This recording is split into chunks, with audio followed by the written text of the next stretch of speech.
Бұл сабағымыз конус тақырыбына арналады. Мына суретте конусқа мысал бола алады мына сурет. Мұндағы конустың табаны шеңбер болады. Ал R дегеніміз осы шеңбердің радиусы. Ал L дегеніміз конустың жасаушасы, H дегеніміз конустың биіктігі.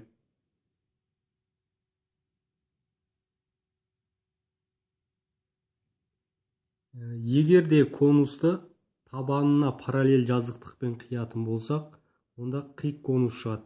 Мына сурет сол қиық конусқа мысал бола алады. Енді бұл жерде формулаларға келетін болсақ, мынау қиық конустың көлемін табу формуласы. Мұндағы S1, S2 дегеніміз, яғни мына табандарының аудандары. Яғни бұның да табандары шеңбер болады. Мынау бірінші табаны үлкен шеңбер, одан кейінгісі кіші шеңбер болып табылады. Енді есептерге тоқталайық. Бірінші есеп. Жасаушысы 10 см, биіктігі 8 см конустың көлемін тап дейді. Яғни жасаушысы дегеніміз мұнда ол 10 см-ге тең дейді. Ал биіктігі 8-ге тең дейді. Көлемін табу керек дейді. Көлемнің табу формуласын жазып алайық. Ол тең болады 3/1 пи r квадрат h. Мұнда биіктігі белгілі, ол 8-ге тең, бізге радиусын табуымыз керек. Яғни табандағы шеңбердің радиусы. Ол мына жер. Бұны табуымыз үшін мына жер 90 градус болғандықтан Пифагор теоремасын қолданамыз. Сонда r тең болады 10-ның квадраты азайтылған 8-дің квадраты болады. Оны түбір астына аламыз. Бұл 36 шығады бұдан. 36-ны түбір астынан 6 шығады. Енді орындарына қоя саламыз. 3/1 көбейтілген пи r квадрат, яғни 6-ның квадраты 36-ға тең, көбейтілген 8. 3 пен 36-ны қысқартамыз, 12. 12-ге 8-ді көбейтсек 96 болады. Оған пиді көбейтеміз. Сонда көлемі 96 пиге тең.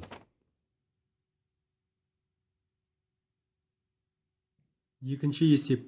Конустың биіктігі 4 см, табанының диаметрі 6 см, бүйір бетінің ауданын табыңыз дейді. Алдымен бүйір бетінің ауданын табу формуласын жазайық. Бұл тең болады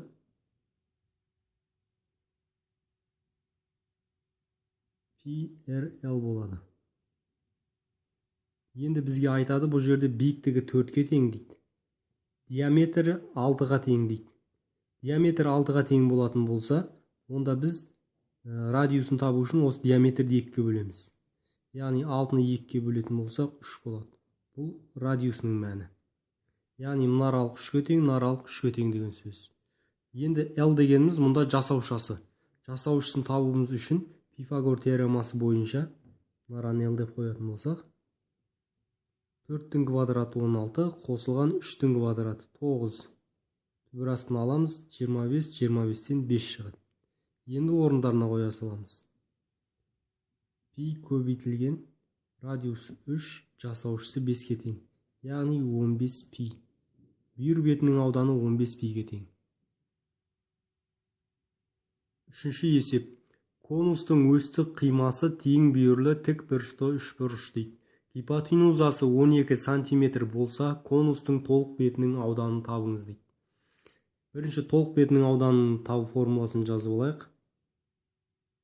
Бұл тең болады пи r қосылған l болады.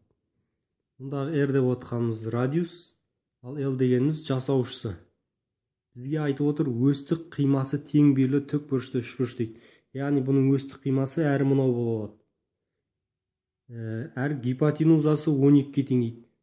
Сонда шеңберінің диаметрі, яғни табандағы шеңбердің диаметрі осы қиманың гипотенузасы болады. Яғни осы 12-ге тең дейді. Осыны пайдаланып біз радиус тауып алсақ болады. Радиус сонда 12 бөлінген 2-ге тең. Яғни 6-ға тең. Мына жер тік болғандықтан біз мынау жасаушысын тауып алсақ болады. Ол үшін біз Пифагор теоремасын қолданамыз. 12-нің квадраты 144. Бұл тең болады L квадрат қосылған L квадратқа. Екеуін қоссақ 2L квадрат болады. Бұдан L квадратымыз тең болады 72-ге. Осыдан L-дің өзін табатын болсақ, L тең болады 72-ге. Онда ол 6 түбір астында 2-ге тең болады. Енді орындарына қоя саламыз. Пи көбейтілген 6. Радиустың орнында 6, жасаушының орнында 6 түбір астында 2. Бұдан 6-ны жақша сыртына шығаратын болсақ, онда 6 көбейтіледі де 36 пи жақша ішінде 1 қосылған түбір астында 2 болады. Яғни толық бетінің ауданы мынаған тең. Төртінші есеп. Қиық конустың табандарының радиустары 11 см және 4 см.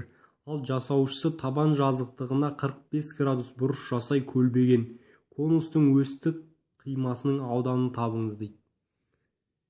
Енді конустың өстік қимасы ол трапеция болады. Осы трапецияны біз белгілеп алайық. AVCD деп.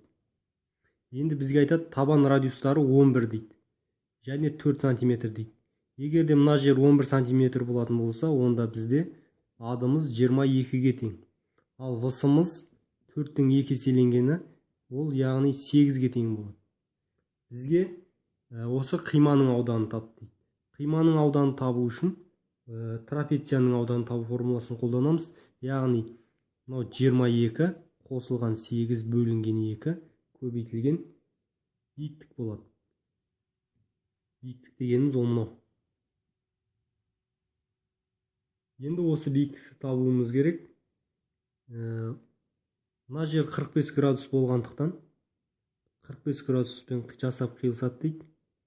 Онда біз 2 биіктік түсіреміз бірден. Сонда мына жер 8 болса, онда бізде мына аралықта сәйкесінше 8-ге тең болады. Енді 22-ден 8 азайтамыз. Сонда ол 14-ке тең. 14-ке тең болса, онда мына жерде 14, мына жер мен мына жер тең болғандықтан сәйкесінше мына аралықта 7, мына аралықта 7-ге тең.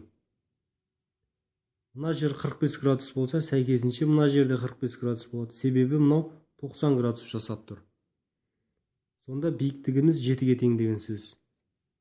Орындарына қойсақ, 22-ні 8 қосамыз 30, 12-ке бөлсек 15, көбейтілген 7.